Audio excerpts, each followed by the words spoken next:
Diary लेखन क्या होता है? डायरी लेखन जैसे मैंने जैसे पिछली क्लास में भी आपको बताया था, डायरी लेखन में हम वो जैसे दिन की कोई खास बात होती है, पूरे दिन की जैसे कोई खास बात होती है, उसको हम पूरे दिन का जो हमने या तो कोई खास त्योहार होता है और हमारे लिए कुछ खास बात होती है उस दिन, या कोई कोई खास बात होती है पूरे दिन की, तुम शाम को उस डायरी में उसको नोट करते हैं, है ना?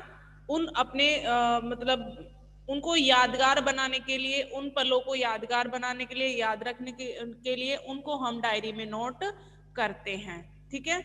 और ये डायरी लेखन हम शाम के समय मतलब पूरे दिन का लेखा जोखा लिखते हैं कि हमने क्या किया है, आज हमने क्या देखा है, आज क्या हुआ है, वो सब हम इसमें मेंशन करते हैं। ठीक है। ऊपर सबसे ऊपर हम जैसे कि इसमें दिया है दिन दिनांक, ठीक है, फिर डायरी को संबोधित करते हैं प्रिय डायरी। ठीक है, यहाँ पर दिन दिनांक, फिर डायरी को संबोधित करते हुए लिखते हैं प्रिय डायरी, फिर उसके बीच में हम सारा लेखा जोखा लिखते हैं कि भाई आज हमने क्या किया, या आज क्या हुआ, या कोई त्योहार था तो आज हमारे लिए एक खास बात हुई, उसको फिर यहाँ पर मेंशन करते हैं पूरा। फिर अंतिम में लिखते हैं शुभ संध्या या शुभ रात्रि। और ये तुम्हारा दोस्त किसके लिए प्रयोग किया गया है? मतलब किसको कह रहा है तुम्हारा दोस्त? डायरी को कह रहा है तुम्हारा दोस्त सोहेल, मतलब उसने डायरी को अपना मित्र बना रखा है तो कह रहा है तुम्हारा दोस्त सोहेल। ठीक है, तो यहाँ पर डायरी लेखन ऐसे लिखते हैं। उसके बाद आते हैं अर्थ के आधार पर वाक्य के भेद। ठीक है, अर्थ के आधार पर वाक्य के भेद। ठीक है, शब्दों के व्यवस्थित समूह और सार्थक समूह को जिन्हें बोलने पढ़ने लिखने से अर्थ स्पष्ट हो जाता है वे वाक्य कहलाते हैं।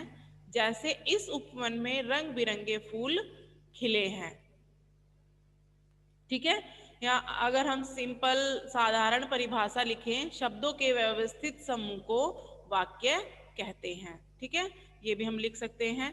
ठीक है, वाक्य अनेक प्रकार के हो सकते हैं, इन्हें हम दो भागों में विभाजित करते हैं, अर्थ के आधार पर वाक्य भेद और रचना के आधार पर वाक्य भेद। अर्थ के आधार पर सबसे पहले पढ़ेंगे, अर्थ के आधार पर वाक्य के कितने भेद होते हैं। यहाँ पर देखिए, वाक्य के अर्थ के आधार पर 8 भेद होते हैं। कितने भेद होते हैं? 8 भेद। ठीक है, कौन कौन से होते हैं अब उन्हें पढ़ेंगे। विधानवाचक वाक्य, विधानवाचक क्या होता है? एक साधारण वाक्य जो होता है, जब वाक्य में क्रिया का सामान्य रूप से होना पाया जाए तो वह विधानवाचक वाक्य कहलाता है।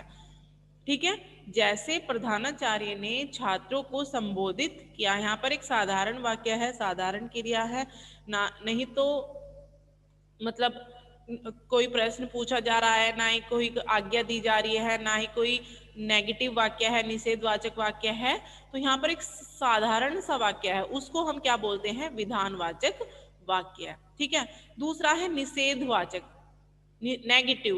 ठीक है, निषेधवाचक नेगेटिव, जिन वाक्यों के द्वारा कार्य न होने का बोध हो वे निषेधवाचक वाक्य कहलाते हैं। जैसे रात को बिजली नहीं आएगी, नहीं आएगी, तो यहाँ पर कौन सा वाक्य हुआ? निषेधवाचक। उसके बाद है आज्ञावाचक वाक्य। आज्ञावाचक वाक्य क्या होते हैं? जिन वाक्यों से आज्ञा, उपदेश, आदेश, अनुमति या प्रार्थना आदि का बोध होता है वे आज्ञावाचक वाक्य कहलाते हैं। किस किस का बोध होता है? आज्ञा का बोध होता है, उपदेश का बोध होता है, आदेश का, अनुमति का या प्रार्थना का। जैसे कृपया खड़े हो जाइए, ठीक है, कृपया खड़े हो जाइए, तुम बैठ जाओ, यहाँ पर प्रार्थना की जा रही है, कृपया खड़े हो जाइए, यहाँ पर तुम बैठ जाओ मीन्स आदेश दिया जा रहा है। ठीक है, तुम बैठ जाओ। ठीक है, अब है प्रश्नवाचक। प्रश्नवाचक वाक्य आपको पता ही है, जहां पर कोई प्रश्न पूछने की बात होती है, पूछने का बोध होता है, वहां पर प्रश्नवाचक वाक्य होता है। जैसे उदाहरण दिया है, आप क्या खाना पसंद करेंगे। ठीक है, क्या, फिर अंत में क्या लगा है? Question mark. तो आप क्या खाना पसंद करेंगे, यहाँ पर प्रश्न किया गया है। ठीक है, तो यहाँ पर कौन सा वाक्य हुआ? प्रश्नवाचक वाक्य। उसके बाद इच्छावाचक वाक्य। इच्छावाचक वाक्य में जिस वाक्य से इच्छा, शुभकामना, आशीर्वाद आदि का बोध हो, वह इच्छावाचक वाक्य कहलाता है। जैसे काश आज तुम आ पाते, इच्छा मतलब काश आज तुम आ पाते, यहाँ पर इच्छा व्यक्त की गई है। ठीक है, तो यहाँ पर कौन सा वाक्य हुआ? इच्छावाचक वाक्य। ठीक है, उसके बाद है संदेह। जब हमें किसी बात पर संदेह होता है, संदेह होने का बोध होता है किसी कार्य के, तो वह संदेहवाचक वाक्य होता है। जैसे शायद रमेश आज खाना खाने हमारे घर आए, या शायद आज मेरे मामा जी आए। तो मतलब जहां पर संदेह होता है ना, तो वहां पर कौन सा वाक्य होता है? संदेहवाचक वाक्य। विस्मय आदि वाचक वाक्य, जिन वाक्यों में भय, घृणा, शोक, दुख, खेद, कष्ट, आश्चर्य आदि भाव की अभिव्यक्ति करने वाले शब्द आए, वहां विस्मयवादी वाचक वाक्य होते हैं। जैसे वाह कितना सुंदर बगीचा है, वाह, यहाँ वाह क्या है? विस्मय आदि वाचक शब्द है। अरे तुमने ये कैसे किया, तो यहाँ पर कौन सा वाक्य हुआ? विस्मय आदि वाचक वाक्य। उसके बाद आता है संकेतवाचक। संकेतवाचक क्या होते हैं? जिस वाक्य में एक बात या काम होना दूसरी बात या काम होने पर निर्भर करता है। जिस वाक्य में एक बात या काम का होना दूसरी बात या काम के होने पर निर्भर करता है, उसे संकेतवाचक वाक्य कहते हैं। जैसे जब धूप निकलेगी तभी कपड़े धोएंगे, मतलब एक काम तभी होगा जब दूसरा काम होगा, मतलब जब धूप निकलेगी तभी कपड़े धुलेंगे। यहाँ पर ये वाला काम धूप निकलने पर निर्भर है, कपड़े धोना किस पर निर्भर है?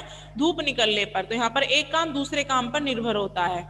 जो परिश्रम करेगा वही सफल होगा, है ना, जो परिश्रम करेगा वही सफल होगा। यहाँ पर सफल होना किस पर निर्भर है? परिश्रम करने पर। तो यहाँ पर कौन सा वाक्य हुआ? संकेतवाचक वाक्य। ठीक है,